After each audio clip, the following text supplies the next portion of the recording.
రెండోసారి ముఖ్యమంత్రిగా గతంలో 2019 నుంచి 24 వరకు జగన్మోహన్ రెడ్డి గారికి ఇచ్చిన పథకాల కంటే కూడా రెట్టింపిస్తానని చెప్పని మీ అందరికీ కూడా ప్రజలందరికీ కూడా మోసపు వాగ్దానాలు చేసి కత్తినెక్కాడు.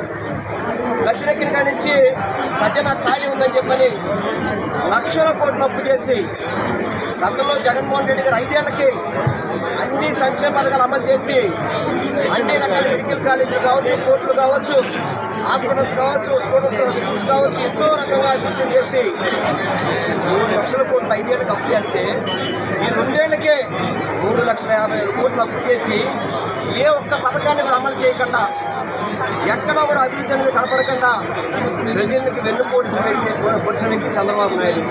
ఈరోజు మన ప్రముఖ వ్యాపార కూడల్లో ఉన్నాం. వీళ్ళందరూ కూడా గతంలో చంద్రబాబుకి మద్దతు పెట్టిన వారే. చంద్రబాబు వస్తే వ్యాపారాలు బాగుంటాయని చెప్పుకుంటున్నారు.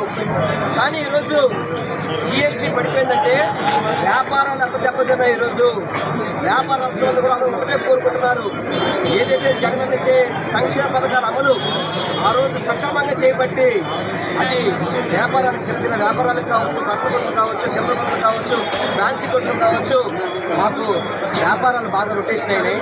ఈరోజు చంద్రబాబు దళితుల వల్ల చంద్రబాబు పాదం పెట్టిన తర్వాత వ్యాపారస్తులందరూ కూడా విరవెల్లాడే పరిస్థితి. ఈరోజు విరవెల్లాడే పరిస్థితి. వ్యాపారస్తులు వ్యాపారాలు లేవు, కార్మికులకి పని లేదు, ఎవ్వరికీ కూడా ఏమీ లేకుండా దిక్కుమాలు పరిపాలన చేస్తూ వాళ్ళకున్న మీడియా ద్వారా ఏదో చేసేసాయని చెప్పని అయితే ఇచ్చాను ఇదే చేయని చెప్పని అబద్ధాలు చెప్పడమే తప్ప రాష్ట్ర ప్రజలకి ఎక్కడ కూడా మేలు చేసిన పరిస్థితి లేదు. అందుకనే ప్రభుత్వం ఏర్పడి 2 ఏళ్ళు కాకముందు పూర్తి చేసుకుని 2 ఏళ్ళు కాకముందే వేలాది మంది జనం బయటకు వచ్చి ఈరోజు చంద్రబాబు నిరసన జరుపుతారంటే వాళ్ళ పరిపాలన ఎలా ఉందో అర్థం చేసుకోవాల్సిన అవసరం ఉంది.